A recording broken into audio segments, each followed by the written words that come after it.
Hello everyone, welcome to Roundtable African News. Focus on Liberia. I am Edward Amara, full West African correspondent. The news headline: Bill to reverse Gambia FGM ban reaches next stage. Dozen adopted in Nigerian kidnap.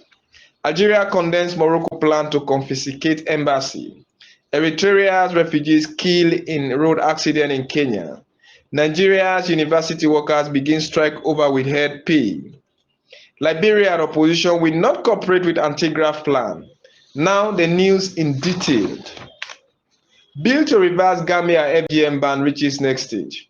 A bill seeking to decriminalize female genital mutilation (FGM) in the Gambia has passed its latest parliamentary stage, known as the second reading. Though FGM was criminalized in the Gambia in 2015, some seeking to overturn the ban argue that it violates religious freedom and it is against the country's cultural practices.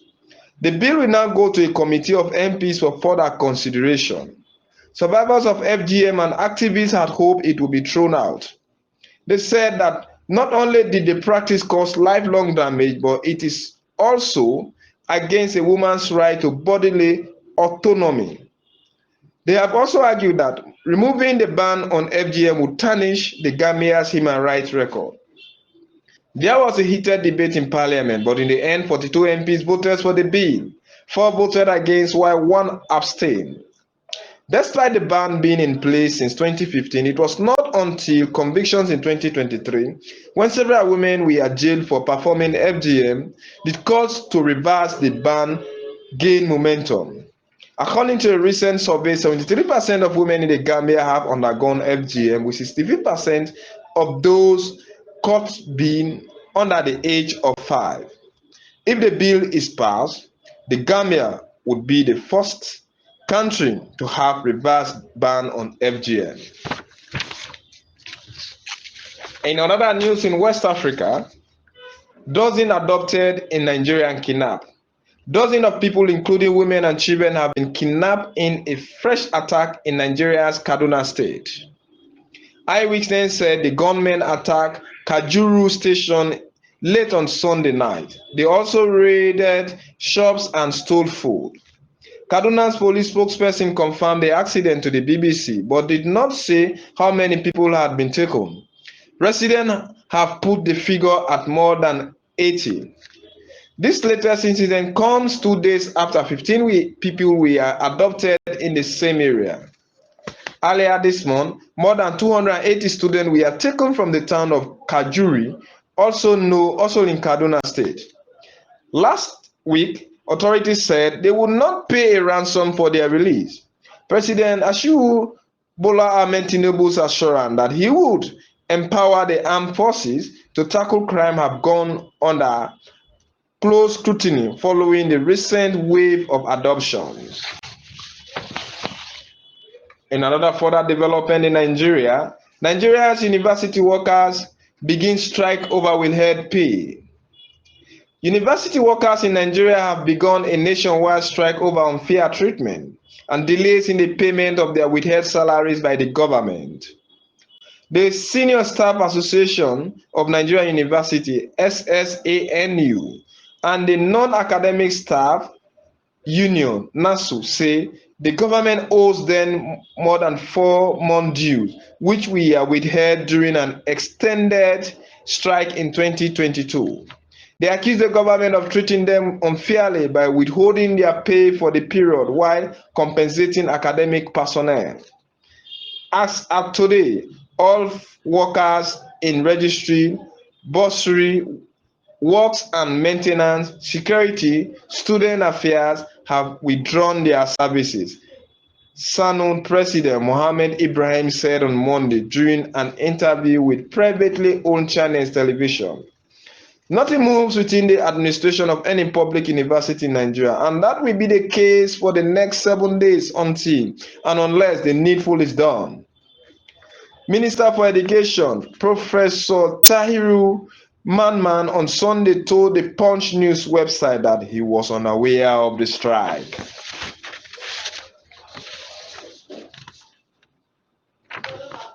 In other news in West Africa again, Liberian opposition will not cooperate with anti-graft plan.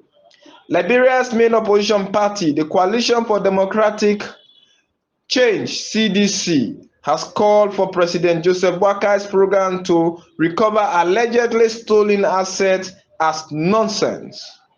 The party Secretary General Jefferson Koji told journalists at the weekend that none of our officers will submit to it. The CDC's George Weah lost his bid for a second presidential term last year.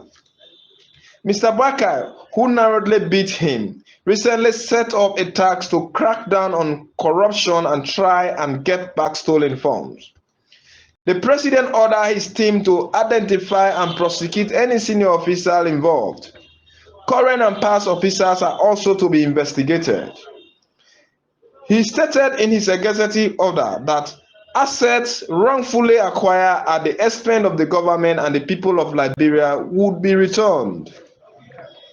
The CDC Secretary General alleged that the action was a violation of the Constitution, though he did not state which part of the Constitution, and it will be resisted by the party.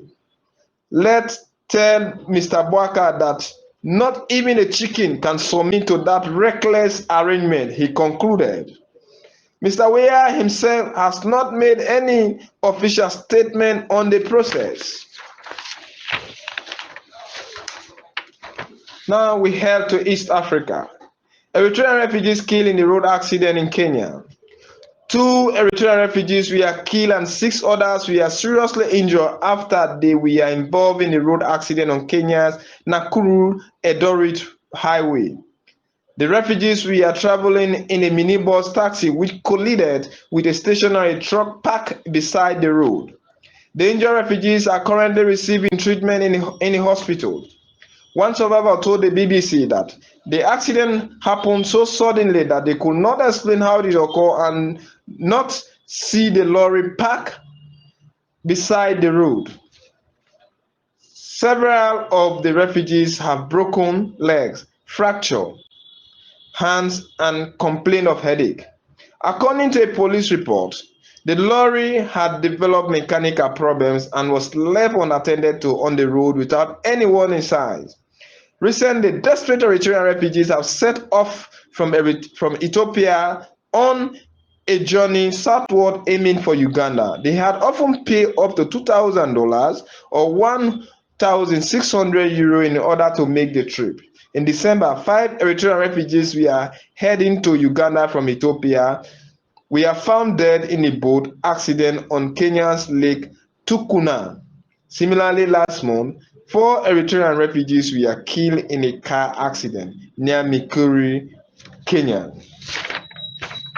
In our final news headlines, Algeria condemns Morocco plan to confiscate embassy. Algeria has condemned a plan by Morocco to confiscate the premises of the Algerian embassy. Algeria's severe diplomatic relationship with Morocco in 2021, accusing Rabat of supporting terrorist groups involved in starting fires in the country. Since then, there has been a reduced staff at the embassy led by a junior diplomat. Last Friday, Morocco announced a decision to confiscate properties owned by Algeria, including land, houses, and offices in Rabat as part of an extension of the premises of the Ministry of Foreign Affairs. This has sparked anger in Algiers.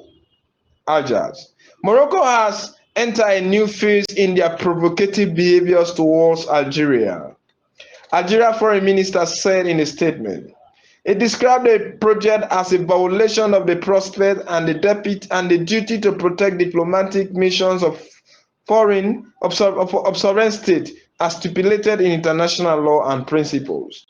The Algerian government vowed to respond to this provocative behavior with all the means deemed appropriate.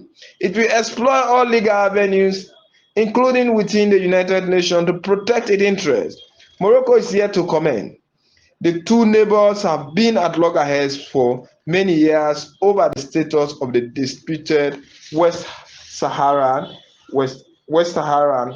place. Now, to end the news, the main headlines once more. Bill to reverse Gambia FGN ban reaches next stage. Dozen adopted in new Nigerian kidnap. Algeria condemns Morocco plan to confiscate embassy. Eritrea's refugee killed in road accident in Kenya. Nigeria's university workers begin strike over withheld pay.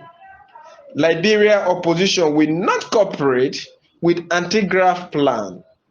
Thanks for listening. It's been me, Focus on Liberia, West African correspondent Edward Amara, coming to you with the latest news on the continent of Africa.